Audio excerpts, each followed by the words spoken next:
Okay, good day everyone. So my topic is metals and metalloids. So, um, first we have arsenic, a metalloid that may exist bound to or as primary constituent of different organic and inorganic compounds. So it both exists naturally occurring and man-made substances. So therefore, exposure to arsenic occurs in various settings. So, environmental exposure through air and water is prevalent in many industrialized areas, and occupational exposure occurs in agricultural and smelting industries because I have searched to the internet that agricultural they used arsenic as wood preservatives. That is why ma-expose sila sa arsenic, no? And sa smelting, kuan man gyud sila, atubang man gyud sila permanente og metals. That is why nga kaning ano sila kanang ma-expose sila sa metalloids. Okay, arsenic is also common homicide and suicide agent. It is less harmful organic forms of arsenic, um, which is the arsenobutane and arsenocholine. So ingestion of these less harmful organic forms of arsenic is okay because it can occur in um, foods such as clams, scallops, um, sa pa to? Crustaceans like crabs and lobsters, and bottom feeding finfish. So ma-ingest yun na to sila normally. Normal lang. Okay. Okay, arsenic toxicity, it is largely dependent on the valence state or valence state, solubility, and rate of absorption and elimination. So we have these three major groups of arsenic: the arsine gas, inorganic forms, and the organic forms, which is the arsenobutene and arsenocholine. So the rate of absorption largely depends on the form of arsenic. So inhalation of this arsenic gas demonstrate the most um, determines the most acute toxicity, and the ingestion of these organic forms like organic arsenic containing compounds such as makita na to katong sa mga seafoods nga na-discuss kaganina is that it is rapidly absorbed in the passive by passive diffusion in the gastrointestinal tract, and other forms of arsenic are kaning ma-absorb sila in slower rate, no, unlike sa kaning organic nga rapid. Next, clearance of arsenic is primarily by renal filtration of the free ionized state, and arsenic is rapidly cleared from the blood. So, meaning, if it test nato ang arsenic, so the blood appears normal sa blood, even if sa urine kay it is markedly elevated na. Kay because mas ma-measure siya sa urine kaysa sa blood because it's rapidly cleared from the blood, no? Okay. So fish arsenic, so kani nakita na to siya sa fish arsenic is kaning naa siya na belong sa organic form of arsenic because of this arsenobutene and arsenocholine nga nasa fish arsenic. So it is cleared in urine within 48 hours. However, the initial half-life of ang initial half-life sa inorganic compound, or I mean inorganic arsenic, is parang close to 10 hours lang. But approximately 70% of inorganic arsenic which is present in the which is secreted in the urine, and 50% kay ma-transform into organic form. So this pattern depends only sa dose and the clinical status of the patient.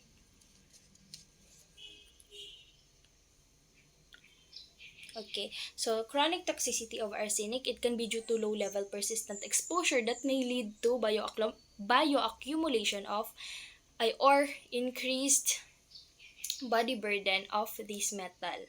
No, if naana dyan bioaccumulation.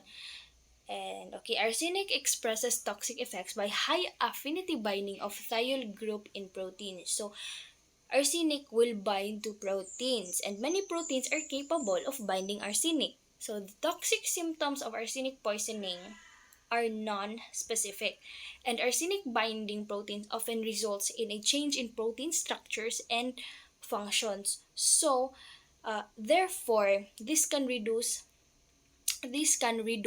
the portion available for um, renal filtration and elimination. Okay, so many cellular and organ systems are affected with arsenic toxicity. So we can have this fever, anorexia, gastrointestinal distress that often seen in chronic or acute arsenic ingestion at lower levels. So if you have high levels of exposure to arsenic, so you can have peripheral and central damage to your nervous system, renal effects, hemopoietic effects, and vascular disease that can result to death. So very scary.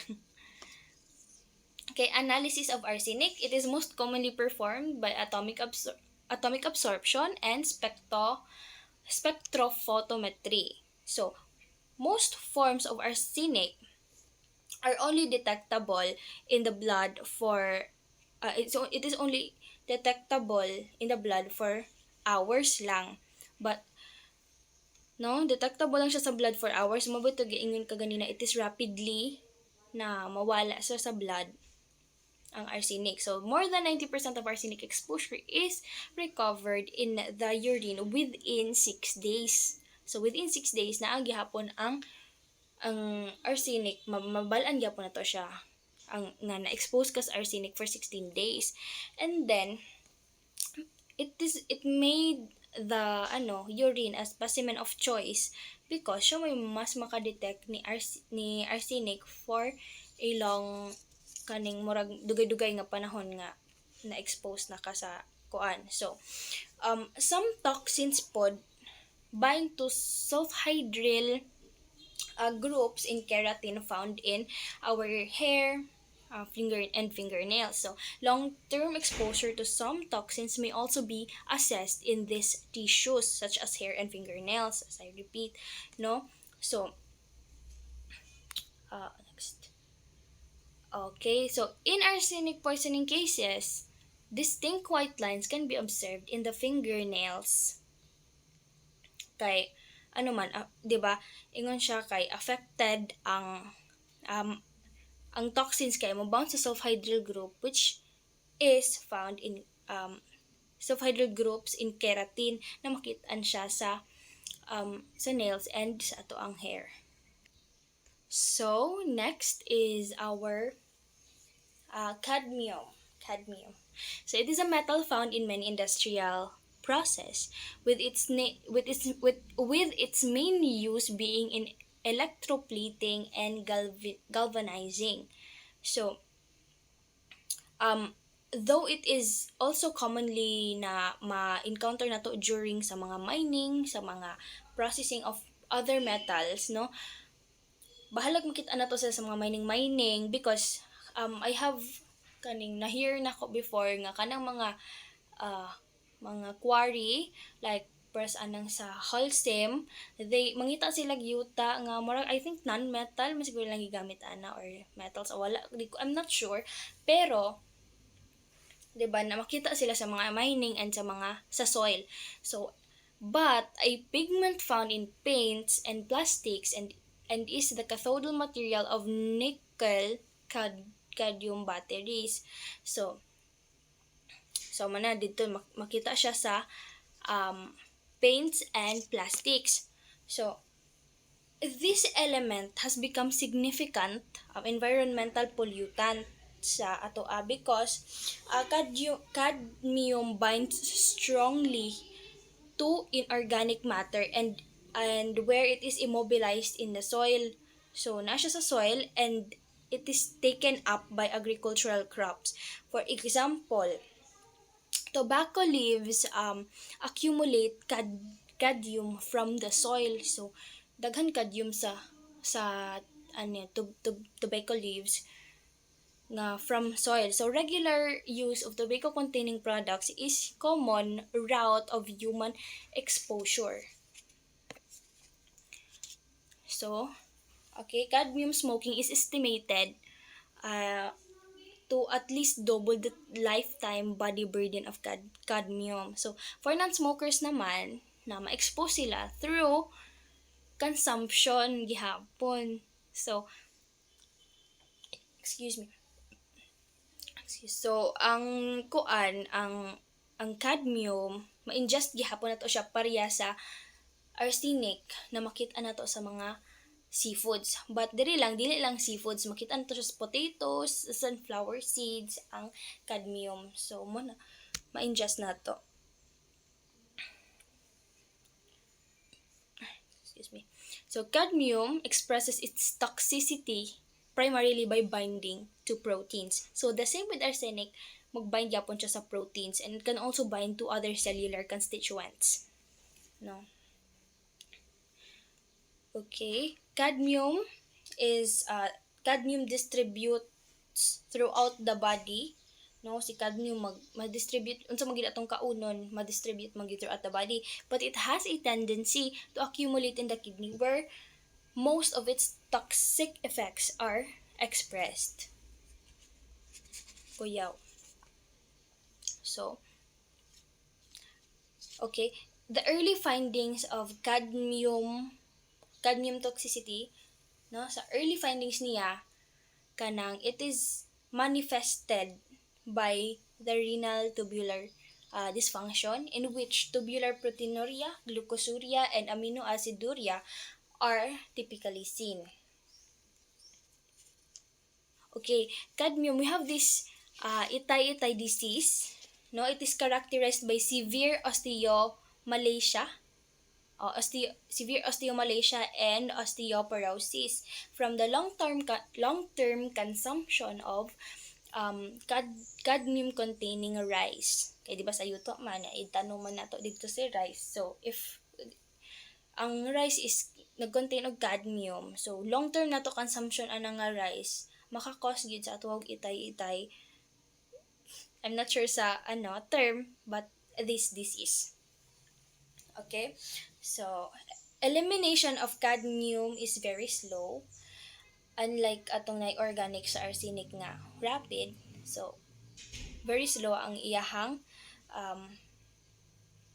ano, very slow ang iyahang elimination because very slow siya because ang biological half-life ni cadmium is 10 to 30 years. So, evaluation of excessive cadmium is not commonly accomplished by the determination of whole blood or urinary content using AAS. So, same lang sila ni arsenic nga use og AAS or the atomic absorption spectrophotometry. Okay, next we have the lead.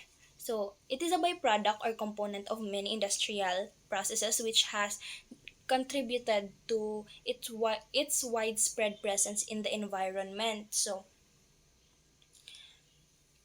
next. Okay. So, exposure to lead can occur by any route. So, pareho na pod sa kuan sa ilaha any route na saan, but ingestion of contaminated dietary constituent accounts for most exposures. So, ang pinaka-common nga exposure is ingestion gihapon, the same with arsenic and cadmium. So, lead toxicity is multifaceted and occurs in dose-dependent manner, and it is actually dependent on the age because kanang adults can absorb lead 5 to 15% and ang infants will I can absorb 50 to 30 to 40% nga lead. Unsa naman ni? Okay. So,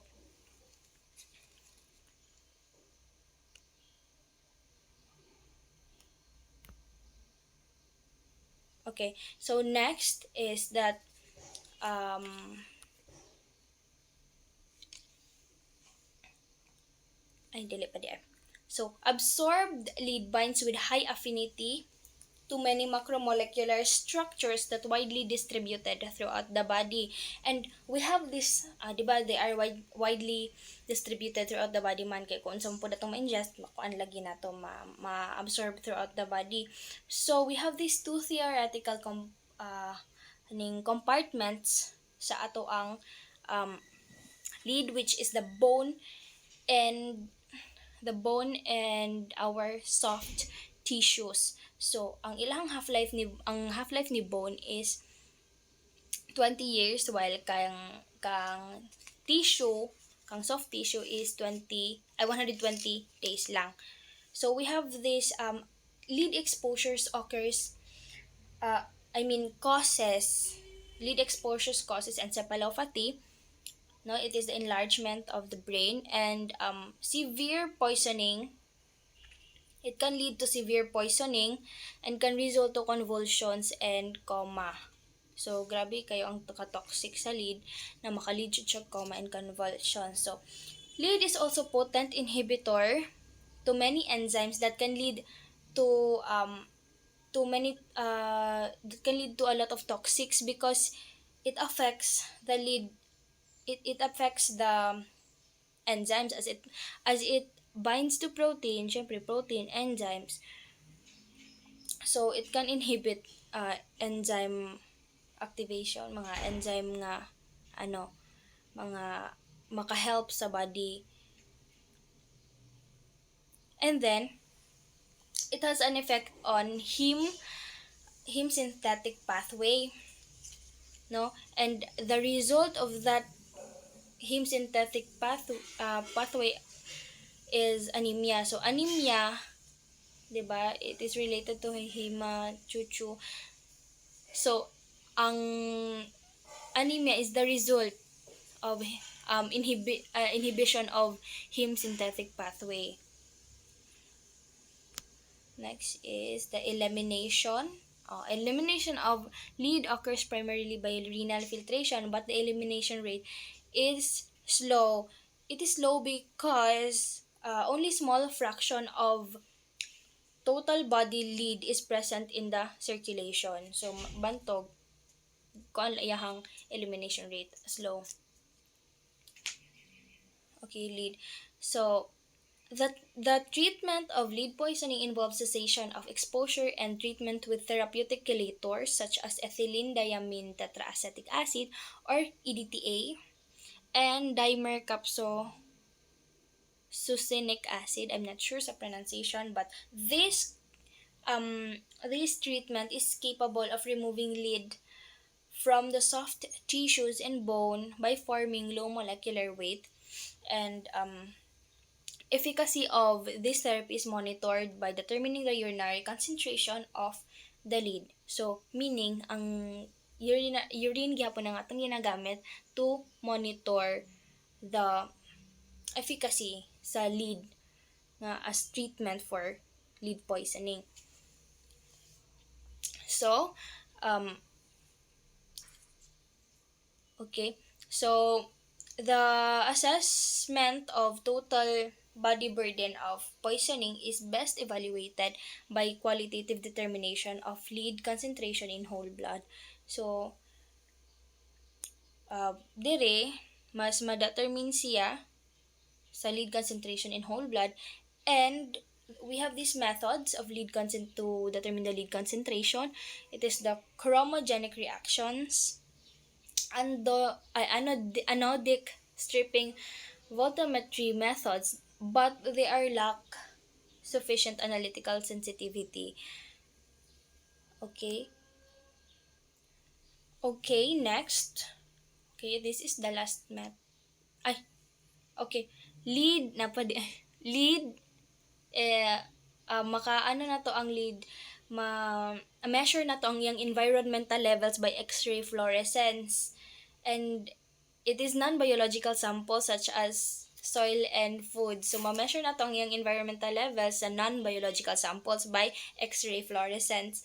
And for non-biological naman, uh, graphite furnace AAS has been used. So, same lang gid hapon sila tulo no. Si arsenic, si cadmium, and lead uses AAS or atomic absorption spectrophotometry para ma-measure ang ilahang ilang levels or presence. Next, we have the mercury.